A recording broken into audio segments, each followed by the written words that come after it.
Praise the lord. ఈ దినమున దేవుని వాక్యాన్ని మనం ధ్యానం చేసుకుందాం.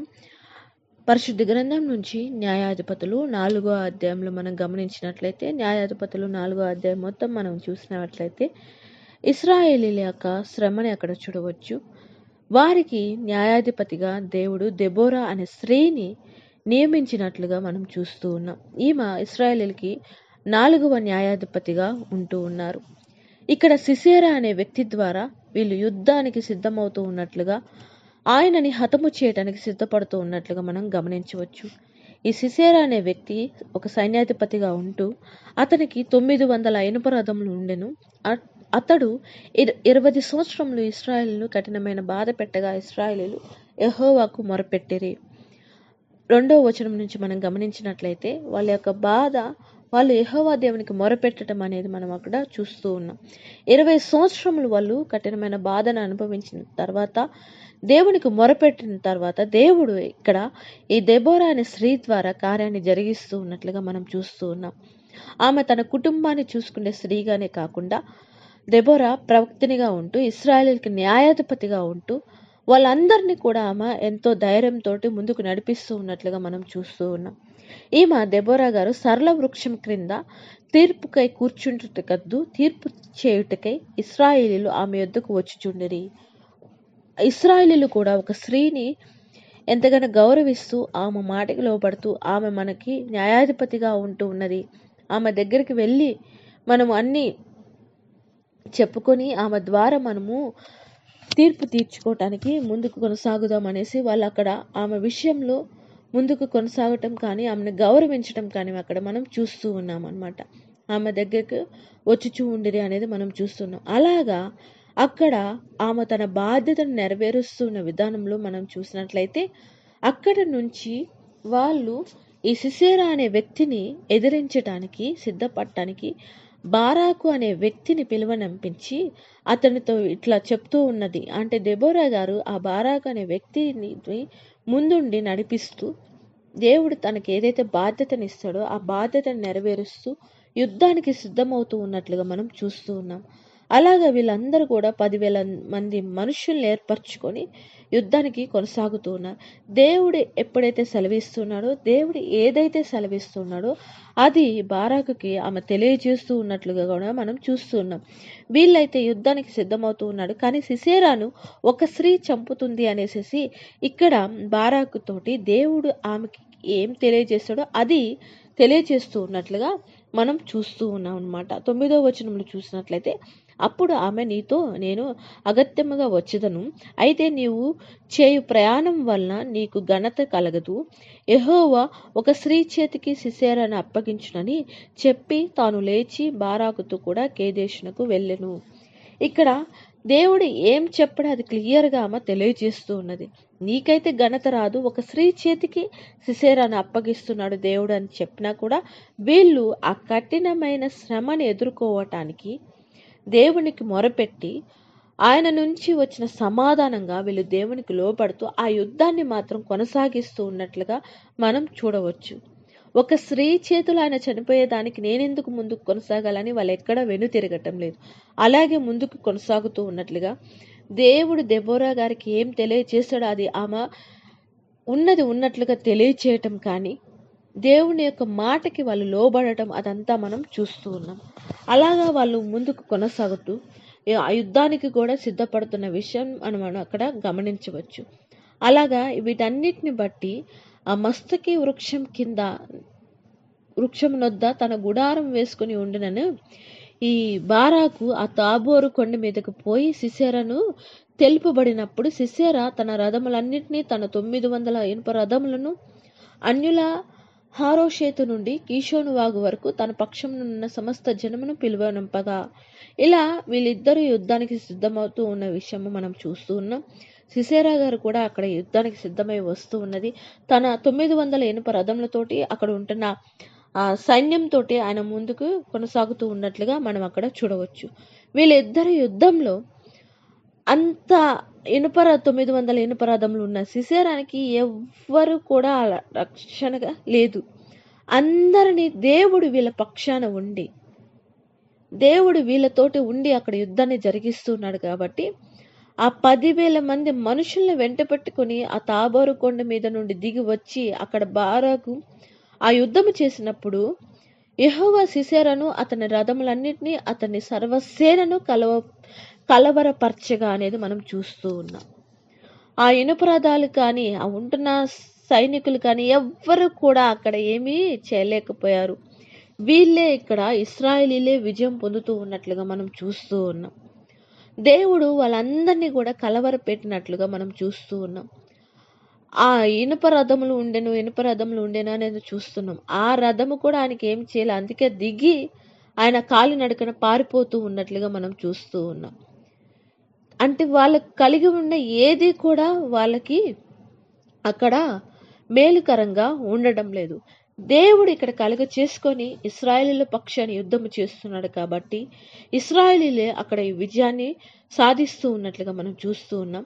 అదే రీతిగా దెబోరా గారికి ముందుగానే దేవుడు తెలియజేసి ఒక స్త్రీ చేతికి సిసెరాని అప్పగిస్తానని తెలియజేసి ఉన్నాడు కాబట్టి ఇక్కడ యాయేలు అనే ఒక స్త్రీ చేతికి సిసెరాని అప్పగిస్తూ ఉన్నట్లుగా మనం చూస్తూ ఉన్నాం.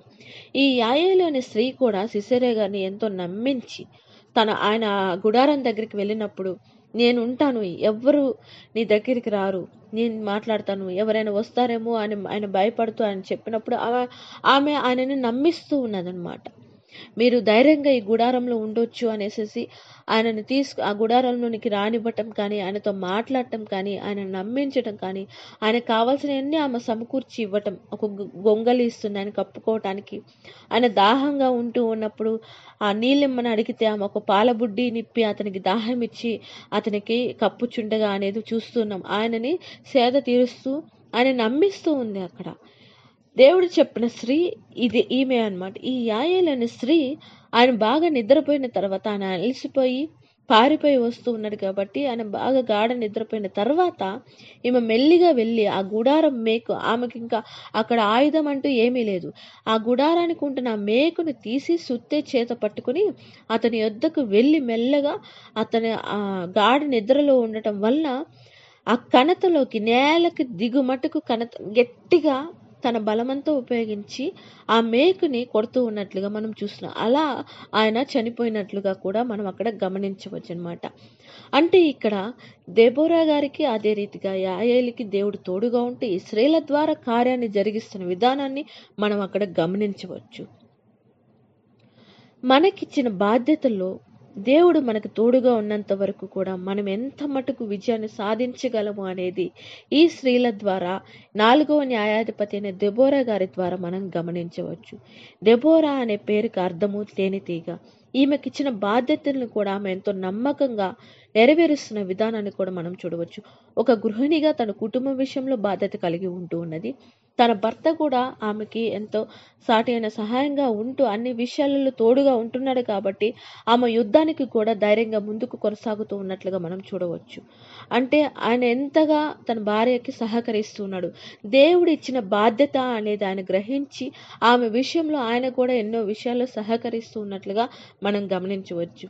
తన కుటుంబ విషయంలో నమ్మకంగా ఉంటుంది కాబట్టి తన భర్త కూడా ఆమె విషయంలో సహకరిస్తూ ఉన్నట్లుగా మనం గమనించవచ్చు.